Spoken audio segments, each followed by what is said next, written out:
अस्सलाम वालेकुम रहमतुल्लाहि व बरकातहू। कैसे है प्यारे बच्चों।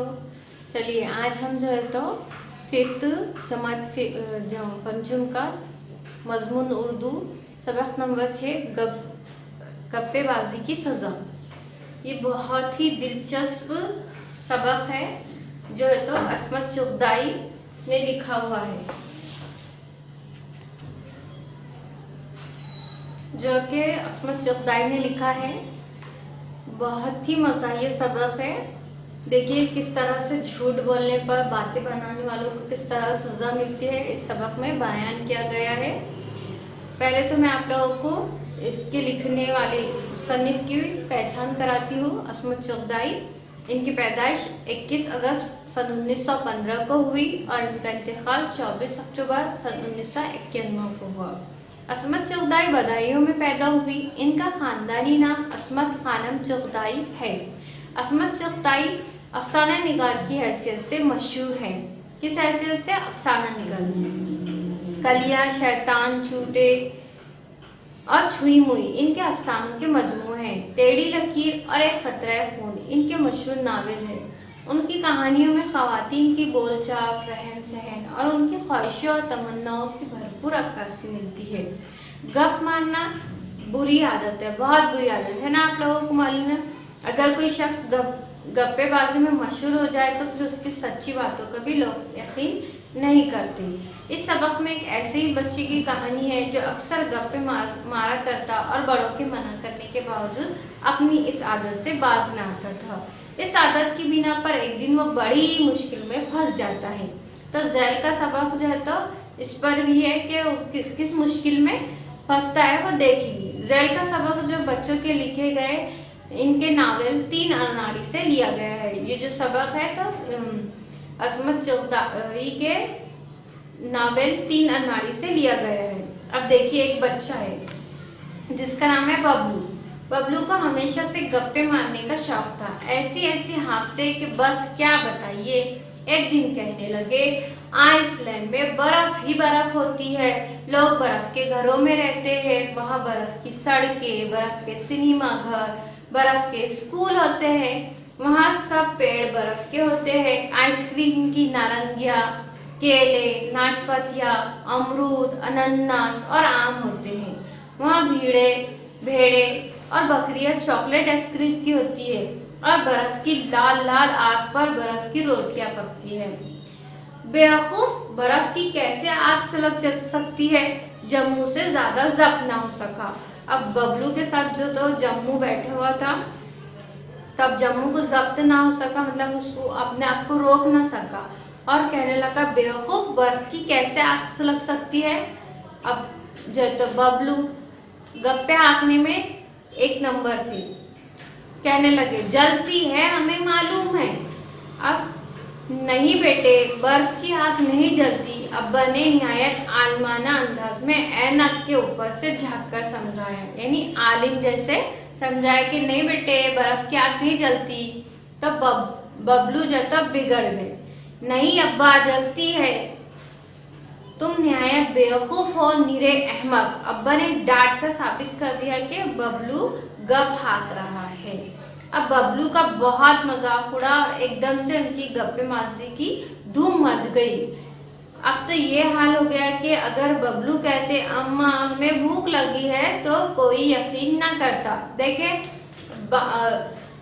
जबरदस्ती बेकार में ऐसी बातें करना जो नहीं हुई भी है, जबरदस्ती गप्पे मारना, इन आदतों की वजह से क्या होता है कि हम सच भी अगर हम इस बात में मशहूर हो गए कि नहीं हम गप्पे मारते, तो सही बातों को भी लोग क्या करते हैं, अरे नहीं ये मजाक कर रहा हूँ या झूठ बोल रहा हूँ। गप्पे मारने से इस तरह से नुकसान होता है। बबलू का क्या नुकसान हुआ? क्या वो जो तो सही बात भी करते तो लोग क्या करते, यकीन नहीं करते। अब उनको इतना ये हाल हो गया उनका घर में कि अगर वो अम्मा से कहते हमें भूख लगी है, तो उन्हें यकीन नहीं आता।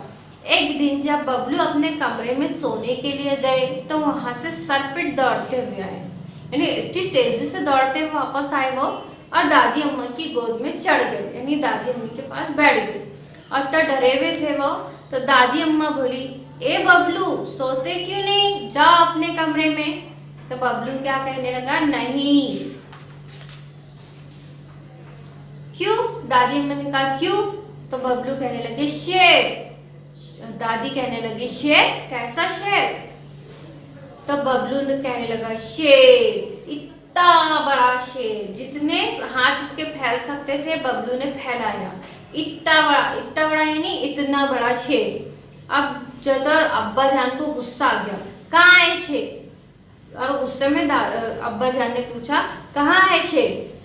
तो बबलू ने कहा, हमारे पलंग के नीचे। तो अब्बा ने बड़ी बड़ी आंखें निकाली और कहा, फिर तुम झूठ बोले? तो बबलू ने कहा, सच, अल्लाह कसम। दादी अम्मा को गुस्सा आ गया। दादी अम्मा ने कहा, झूठा कहीं का, और इस तरह उसके पीठ पर जोर से मारा और कहा और ढकेल दिया। दादी अम्मा ने क्या किया, जोर की धप जमाई और बबलू को अपनी गोद से बैगन की तरह लुढ़का दिया। फिर तुमने झूठ कहा। अब अम्मा ने ललकारा। अब अम्मी भी आई और अम्मी ने भी जोर से डांटा, चल सीधी तरह जाके सो अपने कमरे में, अम्मा ने कहा। तो बबलू, नहीं अम्मा, शेर। अम्मा बोली, हर वक्त झूठ बोलता है। अब्बा ने राय दी, किसका गप्पे तराशता है नालायक, डरपोक बना दिया है अम्मा बाबा ने लाड़ करके, 2 कौड़ी का नहीं रहा बच्चा। दादी अम्मा ने ताना मारा। बड़ी देर तक बबलू के झूठ पर तबसरा होता रहा। फिर लोग इधर उधर की बातों में बबलू और शेर दोनों को भूल गए। सब सोने का प्रोग्राम बना ही रहे थे कि मेवाराम माली बौखलाया हुआ आया। मुजीब मियाँ, बाहर दरोगा जी खड़े हैं। दादी अम्मा बड़बड़ाई, लोग पीछा ही नहीं छोड़ते, जान को लग गए हैं। अब जो तो अब्बा ने कहा, अरे बुलाओ बुलाओ, आइए इंस्पेक्टर साहब, कैसी तकलीफ फरमाई? अब्बा ने चबूतरे पर से पुकारा। अब इंस्पेक्टर के साथ एक गुच्छेदार मूंछों वाले साहब भी थे। वो मेवाराम से भी ज्यादा सटपटाए हुए थे और वो 2-4 लाठी बंद कांस्टेबल भी थे। अब्बा घबरा गए, क्या गड़बड़ हो गई? खैरियत तो है? अब्बा ने पूछा। खैरियत तो है, अब्बा ने पूछा। वैसे सब खैरियत है, ये सर्कस के मैनेजर है। उन्होंने गुच्छेदार मूंछों वाले की तरफ इशारा किया। आदाब, आपसे मिलकर बड़ी मसरत हुई, अब्बा बोले। साहब, वो बात ये है कि सर्कस का एक शेर छूट गए। शेर? अब्बा ने कहा, शेर? जी। तो दारोगा ने कहा, जी शेर नहायत खूंखार है, कल रिंग मास्टर को भी भगोड़ डाला होता, बाल बाल बचे। अभी आपके पड़ोस रईस साहब ने फोन किया, एक अदर शेर आपके बाग में घूमता हुआ दिखाई दिया। अब्बा, बा शेर बबलू। अब्बा मोंडे पर ढुलक गए, यानी बेद की कुर्सी थी तो उस पर ढुलक गए। बबलू सच कह रहा था। उन्होंने सहम कर बबलू के कमरे की तरफ देखा, जिसका एक दरवाजा बाग की तरफ खुलता था। अब देखो कैसे बबलू ने किस तरह बताया कि बबलू जब तो रूम में गया, रूम में उसको शेर नजर आया नहीं मालूम, लेकिन वो बाहर डर के मारे बाहर आ गए। बबलू ने सबको बोले भी कि शेर है, लेकिन किसी ने उसकी बात पर यकीन नहीं किया। क्यों नहीं किया? क्योंकि वह हर वक्त गप्पे हाँकते रहता था, गप्पे मारते रहता था, तो कोई भी उसकी बात पर यकीन नहीं करते थे। लेकिन जो है तो अब इंस्पेक्टर साहब और सर्कस के मैनेजर जिसके पास एक शेर था, उन्होंने कहा कि एक शेर जो है तो सर्कस से भाग खड़ा हुआ है। अब देखिए आगे क्या होता है। हाय लोगो, मेरा बबलू। अम्मा जो कमरे से सब कुछ सुन रही थी, पछाड़ खा कर गिद्दे पे गिर पड़ी। यानी अम्मा जो बबलू की अम्मी है, तो वो जो है तो सब सुन रही थी ये सब बातें। वो एकदम घबराहट में चीख पड़ी और कहा, हाय लोगो, मेरा बबलू। फिर उठकर दौड़ी बबलू के कमरे की तरफ। अगर अब्बा ने उन्हें पकड़कर ना लिया होता तो वो सीधी शेर के जबड़ों में घुस जाती। देखे आपने अम्मा किस तरह भागी। फिर उठकर वो इतनी जोर से, अब जो तो माँ को अपने बेटे की बहुत फिक्र रहती, वो सोचने लगी कि नहीं, मेरा बेटा जो है सही कह रहा था कि उसके रूम में शेर है, लेकिन किसी ने उसकी बात ना मानी और हाय मेरा बच्चा बोलकर वो उसकी कमरे की तरफ भागी। अगर उनके अब्बा मतलब उनके शौहर बबलू के अब्बा उन्हें पकड़ न लेते तो वो सीधी कहाँ जाती, शेर के जबड़ों में घुस जाती। अब हाय मेरा बच्चा, अरे मुझे तो पहले ही मालूम था तुम लोगों पर भारी है बच्चा। दादी जान घबराते हुए कहने लगी, हाय मेरा बच्चा, अरे मुझे तो पहले ही मालूम था तुम लोगों पर भारी है बच्चा। उसकी जान लेकर चैन आया। हस्बी दस्तूर दादी अम्मा ने घबराए हुए अम्मा और अब्बा की टांग ली। हाय मेरा नन्ना मुन्ना बबलू, शेर ने चबा डाला और उसने डर के मारे आवाज भी तो नहीं निकाली। खाला अम्मा रोने लगी और जम्मू शब्बू भी फुट फुट कर रोने लगी। अब अंदर बबलू के रूम में क्या हाल है वो नहीं मालूम, लेकिन अब उनको यकीन हो गया कि रूम में जो तो बबलू के शेर है। तो बाहर ही ये सब होने लगा। अम्मा रोने लगी, दादी अम्मा बड़बड़ाने लगी, खाला अम्मा, जम्मू शब्बू सब जो है तो उसके बहन भाई सब रोने लगे। अब्बा का बुरा हाल हो गया। वो तो खाली हाथ ही घुसकर शेर से गुज जाना चाहते थे, यानी लड़ाई करना चाहते थे। इनका बस न था कि शेर के हलक में हाथ डालकर अपने लाडले बबलू को निकाल लाए। लोगों ने बड़ी मुश्किल से उन्हें दिलासा दिया। बंदूकें और लाठियां लेकर सब आहिस्ता आहिस्ता बबलू के कमरे की तरफ बढ़े। अब जब शेर है, अब शेर को अकेले तो कोई नहीं कर सकते। तो लोगों ने क्या किया, बड़ी मुश्किल से बबलू के अब्बा को समझाए और बंदूकें और लाठियां लेकर आहिस्ता आहिस्ता बबलू की कमरे की तरफ बढ़े। अंदर झांका तो दो बड़े बड़े अंगारे पलंग के नीचे दहक रहे थे। यानी शेर कहाँ होगा, शेर पलंग के नीचे था, लेकिन बबलू का कहीं पता नहीं था।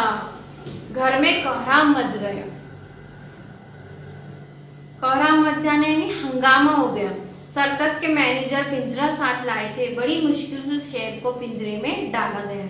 ताज्जुब है, ना खून के निशानात है ना हड्डियां। इंस्पेक्टर साहब बोले, ताज्जुब है, ना खून के निशानात है ना हड्डियां। अरे वो सब मतलब इंस्पेक्टर साहब ने रूम में देखे तो वहां पे ना खून था, ना बबलू था, ना कोई निशान था, ना कोई हड्डियां थी। तो वो ताज्जुब करके बोलने लगे, मतलब हैरान हो गए वो कि आखिर बबलू कहाँ गया। तो दादी अम्मा को गश आने लगा यानी चक्कर आने लगा, यानी उनको दिख रहा ही नहीं यहाँ पे बबलू। तो वो चक्कर आते आते चीखने लगी, अरे वो निगोड़ा था ही कितना, हाय मेरा फूल सा बबलू बोलकर दादी अम्मा को चक्कर आ गया। कितना यानी कितना, निगोड़ा यानी निकम्मा। एकदम आपा की फलक शकाफ चीख फिजा में गूंज उठी और वह लड़खड़ाती आकर चौकी पर गिरी। बीबी बबलू जैसे उन्होंने भूत देख लिया। अब जब तक फलक शगाफ यानी तेज चीख, अब दर से एकदम आपा आई और आपा ने रूम में देखने लगी उस चारों तरफ और एकदम लड़खड़ाती हुई आई और चौकी पर गिरी और कहने लगी, बीबी बबलू जैसे उसने किसी को भूत देख लिया। कहाँ, किधर? सबने उसे हिला डाला। सबने एक साथ कहा, कहाँ है, किधर है? तो वो कह रही वो गुसल खाना, यानी वो उसने कहा कि गुसल खाने में। अम्मा दौड़ी, अब्बा ने लपक कर उन्हें पकड़ लिया। बबलू की कटी फटी लाश देखकर कहीं वो पागल ना हो जाए। देखिए कितनी हंसी, मतलब कितनी हंसी की आ रही है। अब जैसा देख रहे आगे बढ़ रहे हैं, हमको कितनी हंसी आ रही है कि देखिए अब्बा दौड़ी, अब्बा ने लपक कर उन्हें पकड़ लिया। अम्मा यानी कौन? बबलू की अम्मी, कहीं वो पागल ना हो जाए। अब कलेजा थामे अब्बा और मेवाराम रोते बिलबिलाते गुसल खाने में पहुंचे, लेकिन वहां कोई लाश ना थी। हाँ, बबलू मियाँ गठड़ी बने गढ़े के पास उकड़ू बैठे ऊँग रहे थे। देखे आपने यहाँ कितना हंसी का वाकया हो गया कि यहाँ पे ना तो कोई लाश थी, ना कोई कटी फटी लाश थी, बल्कि जो है तो बबलू मियाँ एकदम अकड़ कर बैठे ऊँग रहे थे, यानी सो रहे थे। ना माकूल यहाँ बैठा है और हम नाहक परेशान हो रहे हैं। नाहक यानी बिला वजह हम जो है तो परेशान हो रहे हैं और ये यहाँ बैठा है। अब्बा ने एक चपत लगाई और कान पकड़कर बबलू को उठा लिया, यानी अब्बा ने जो है तो बबलू को एक जोर से मारा और कान पकड़कर उससे उठा लिया। कहाँ मातम हो रहा था, कहाँ एकदम शादियाने बजने लगी, यानी खुशी का माहौल बन गया। अभी थोड़ी देर पहले देखना आपने बबलू के घर पे कैसे मातम का माहौल हो रहा था, सबने बबलू को गले लगाया, उनके इतने लाड़ हुए, इतने सदके उतारे गए, यानी किसी के नाम से कोई चीज खैरात करते ना तो वो क्या ऐसा मालूम होता है जैसे वो अभी अभी अल्लाह मियाँ के यहाँ से तशरीफ ला रहे हैं। इस दिन से बबलू मियाँ ने गप्पेबाजी बिल्कुल छोड़ दी। देखा आपने किस तरह से ऐसा किस्सा हो गया। अगर हकीकत में अगर ऐसा हो जाता, बबलू मियाँ को कुछ नुकसान हो जाता तो उन्हें कितनी बड़ी सजा मिलती। और ये भी उनके लिए एक सजा ही थी कि उन्होंने कहा भी कि रूम में जो तो शेर है, लेकिन किसी ने उनकी बात ना मानी। इस तरह से जो है तो झूठ बोलने वाले, गप्पे मारने वालों का नुकसान होता है। मुझे यकीन है कि आप लोगों को ये सबक समझ में आया होगा और इसमें जो भी मुश्किल अल्फाज थे हमने वो तख्ते से यहाँ पर लिख लिए हैं, वो आप आपकी नोटबुक में लिख लीजिए और हो सके तो उसे याद कीजिए। शुक्रिया।